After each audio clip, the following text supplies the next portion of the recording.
I thought today, in honor of the day, July 4th, that I would rank the albums of what I consider to be the greatest American hard rock band of all time, Dokken.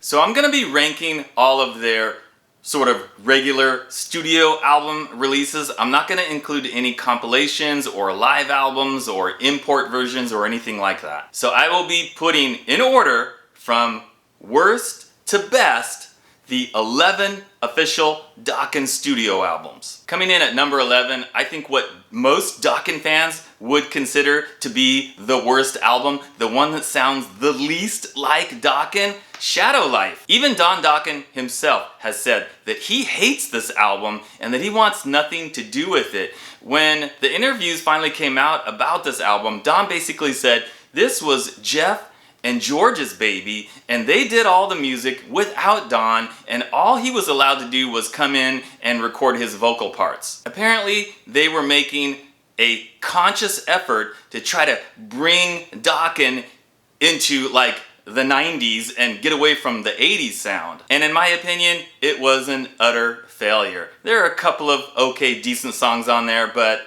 you know, for the most part, no. Coming in at number 10, Long Way Home, the only official Dokken album to feature guitarist John Norum. I was really excited for this album when I heard that John Norum had officially taken over the guitar duties and that he would be on the new album. I absolutely love the Don Dokken solo album, Up From the Ashes, which features John Norum on the guitar as well as Billy White. So I had really high hopes that this was going to be really sort of classic Dokken sounding with great guitar work and that I was going to love it. And also the fact that John Norum's solo album, Face the Truth, if you haven't heard it, you gotta listen to it. That's one of my all-time favorite albums. It is just killer, and it's got killer 80s style guitar work on it. So my hopes were high. Well, when I listened to it, I was disappointed because, again, there are a few songs that are okay, but then you get into some songs that are like low tuning, the detuning, you know, getting away from the 80s sound. It was not the John Norum that I knew and was expecting. So the songs just weren't quite there for me. Plus this album has what I consider to be one of the worst Dokken songs ever, which is Goodbye My Friend. Coming in at number 9 is the debut album from the band, Breaking the Chains. This was essentially a Don Dokken solo album, and when you listen to this record, and then you listen to Tooth and Nail, it sounds like a completely different band. I mean, just songwriting-wise, production-wise, performance-wise from the members. And I also think that going from this album to Tooth and Nail, they replaced Juan, the bass player Juan, who went on to be in Rat, and he was replaced by Jeff Pilson. And I think that made a huge difference where the band just made a gigantic leap from Breaking the Chains to Tooth and Nail. Don's singing on here is really thin and pretty weak sounding. There are a couple of great songs, Breaking the Chains, Paris is Burning, and that live guitar solo that comes right before Paris is Burning. I mean, that's incredible, of course, but overall, it's one of their weaker albums, I think. Up next is Broken Bones, which features current Dokken guitarist John Levin. He's an incredible guitar player. I absolutely love his solos. I'm so happy that John Levin is in the band, and I'll tell you why. Because I want my Dokken music to sound like Dokken.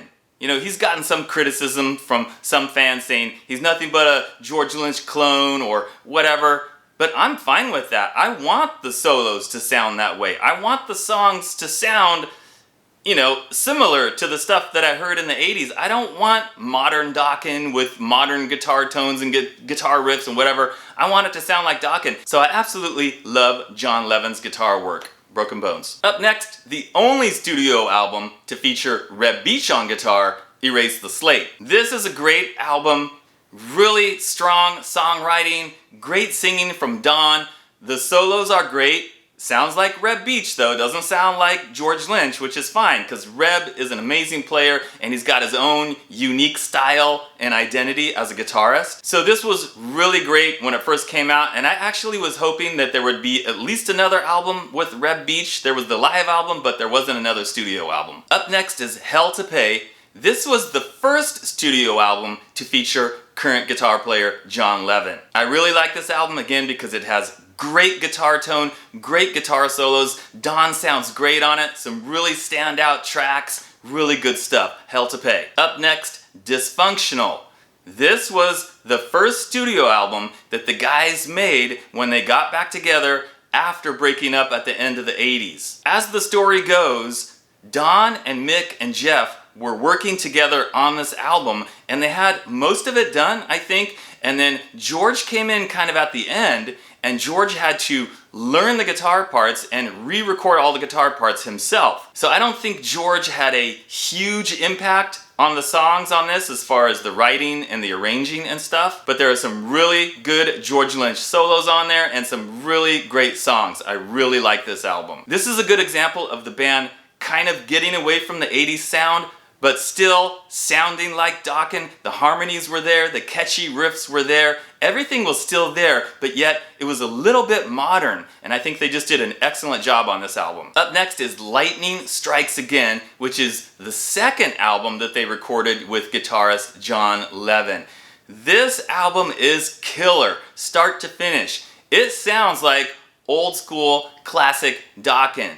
Don's voice is a little rough on this album. You can hear it when you're listening to the tracks. It's a little more raspy sounding than normal. So I think he was going through some vocal troubles at the time, but it doesn't take away from the overall vibe of the songs and just that it's killer. What else can I say? The solos. I mean, John is just burning up the fretboard on this album. And anybody that likes classic 80s Dokken, you like George Lynch, I can't see why you wouldn't love this album. It's awesome. Alright guys, we're down to the top 3, and if you've been paying attention, you know which 3 are left. And I think these 3 albums would be considered by most Dokken fans as the top 3. This is like the classic trilogy for Dokken, and it was 3 in a row. So, Under Lock and Key. It's great. These last 3 albums, really, they're all great start to finish. So it was a little bit tough to put them in order. The production on this one was a little bit smoother than on Tooth and Nail. George's guitar tone had a little bit more chorus mixed in it. The solos are fantastic. The vocal harmonies, In My Dreams, Hunter. I mean, just so many great songs on here. And George is just on fire on this record. Everybody, the whole band just seemed to be firing on all cylinders. In the number 2 spot, Tooth and Nail.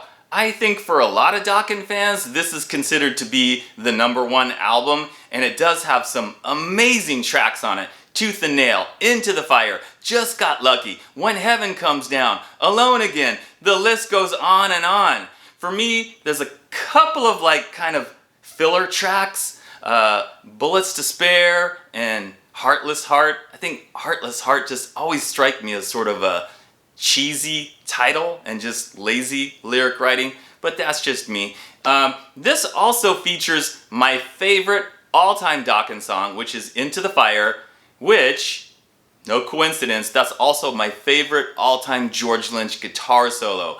I never get tired of hearing that song. I never get tired of hearing that solo. It just gives me goosebumps every single time. In fact, I love that song so much that I did my own cover version of Into the Fire on my most recent album, Tiger vs. Dragon. Alright, that only leaves 1 album. You know what's left, right?